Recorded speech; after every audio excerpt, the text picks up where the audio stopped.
Roll up, the Labour Party circus is in town. Hello. We all know the great Prime Minister of the UK, and we just signed a document. This is sorry about that. Very important document. A little windy out here. Give it in. Oh, it's not on the 6-7. The day started with a cabinet meeting. Prime Minister resign, Mr. Lammy. Is it over for Keir Starmer? Is it all over, Mr. Will you ask him to step down, Mr. Lammy? Is it over for Keir Starmer? Will you ask him to step down, Minister? Will you ask the Prime Minister to step down, Minister? Has the Prime Minister... All eyes were on Wes Streeting. Streeting, do you want to be Prime Minister? Wes Streeting, are you measuring the curtains? Do you want the case to number 10, Mr. Streeting? Keir Starmer appears increasingly under pressure as Patrick Christys openly ridicules Labour's deepening political turmoil. Welcome back to Britain Media, the channel tracking every dramatic twist, heated clash, and major shakeup unfolding across Westminster. If you enjoy sharp political coverage and non-stop updates, hit subscribe and turn on notifications because you do not want to miss what happens next. Now, let's dive straight into the chaos unfolding at the heart of British politics. So they went in, they've had a kicking at the local elections. At that time, nearly 90 Labour MPs and 4 ministerial aides had already quit or said they wanted the Prime Minister to go. And apparently 4 cabinet ministers had a chat with Starmer yesterday evening and said, look, come on, mate, let's get this over with. So what does Starmer do? I am not listening. La la la la la. Yes, apparently he refused to talk to any of them about the unfolding disaster. A man in total denial. We've got a picture here now, actually, of Keir Starmer at that cabinet meeting. I think we can take it. Yeah. Oh, there it is. Oh, yeah. Yeah, there he is. And you can just hear the muffled screams of, everything's fine, I've got a mandate for change, coming out of the sand there as he buries his head in it. Some cabinet ministers came out and backed him. The party has a process for triggering a leadership election. That has not happened, so we all intend to get on with our jobs, and that's what I'm going to do. Well, the Prime Minister talked about the challenges we face as a country, the crisis in the Middle East, the impact on the cost of living here, and that this government will do what we were elected to do. But it's fair to say that some others did not. Wes Streeting, do you want to be Prime Minister? Will you challenge Keir Starmer? Wes Streeting, do you want the job or not? Then, comically, a website emerged, Wes for Leader. Now, apparently that's just someone taking the mickey, or is it? Who knows? Then, 4 ministers resigned. Miatta Fambula, we've got Jess Phillips, Alex Davies-Jones, Zubair Ahmed. Then a total of 92 Labour MPs have now called for him to go. 92.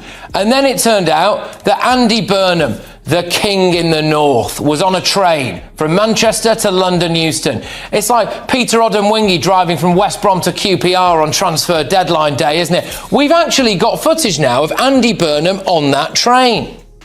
Yahoo! I'm driving the train! Yeah, I mean, that's what the public saw, but here's how Andy Burnham actually viewed himself.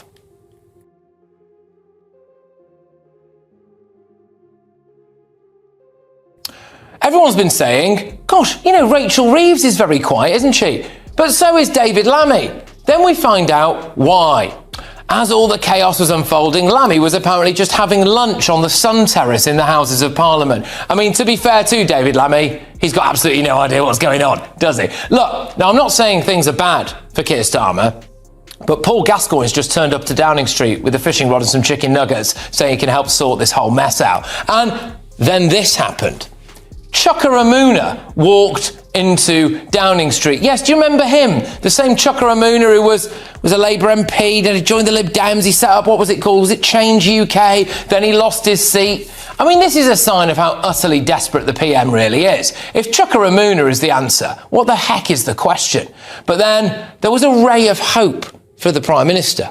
100 Labour MPs apparently signed a letter saying that they backed the PM.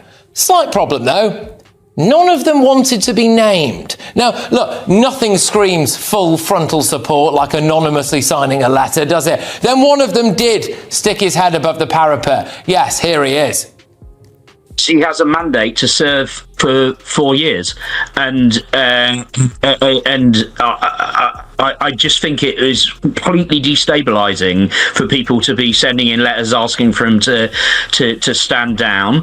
They're not even going through the appropriate process to cause a leadership election. If you want to change the leader of the Labour Party, you need to announce that you're a candidate and get 81 people to nominate you, and then we can have a leadership election. But actually, I'm sceptical that there's anyone out there with 81. I think that's why we're getting this kind of drip, drip, drip, which is damaging, and it needs to end. You've almost got to feel sorry for Keir Starmer.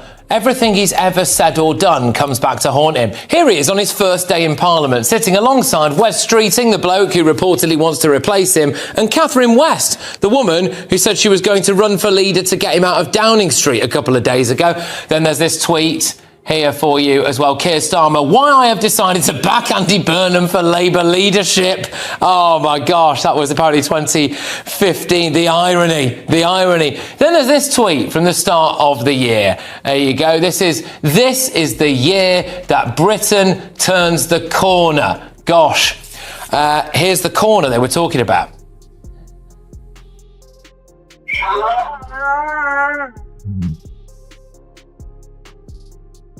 Keir Starmer appears increasingly under pressure as Patrick Christys openly ridicules Labour's deepening political turmoil. Welcome back to Britain Media, the channel tracking every dramatic twist, heated clash, and major shakeup unfolding across Westminster. If you enjoy sharp political coverage and non-stop updates, hit subscribe and turn on notifications because you do not want to miss what happens next. Now, let's dive straight into the chaos unfolding at the heart of British politics. Patrick Christys has voiced what many across Westminster are already thinking. The Labour Party is starting to look less like a government in control and more like a political spectacle spiraling in every direction. What is happening inside Downing Street right now goes far beyond a minor setback or a temporary crisis. This is growing into a full-scale internal collapse, and Keir Starmer appears trapped at the center of it with pressure closing in from every side.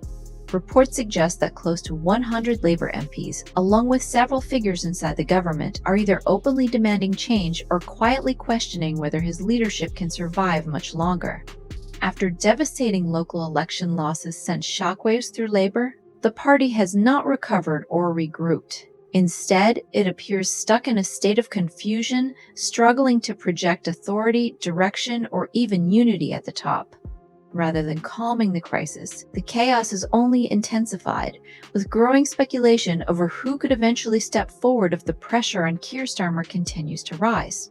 Among the names circulating through Westminster are Wes Streeting and Andy Burnham, two figures whose political ambitions are becoming harder and harder to ignore as tensions inside the party continue to build. The pressure inside Labour is no longer happening behind closed doors. The political attacks are now fully public, unfolding under the glare of cameras and non-stop media attention. But the situation becomes even more remarkable with reports suggesting Buckingham Palace has been pulled into discussions surrounding arrangements for the King's speech. When royal officials are forced to navigate the fallout of political instability, it signals a crisis that has moved far beyond ordinary party tensions. Patrick Christys summed it up perfectly. This no longer resembles stable leadership or disciplined government. It looks like a political operation struggling to hold itself together as the turmoil grows louder by the day.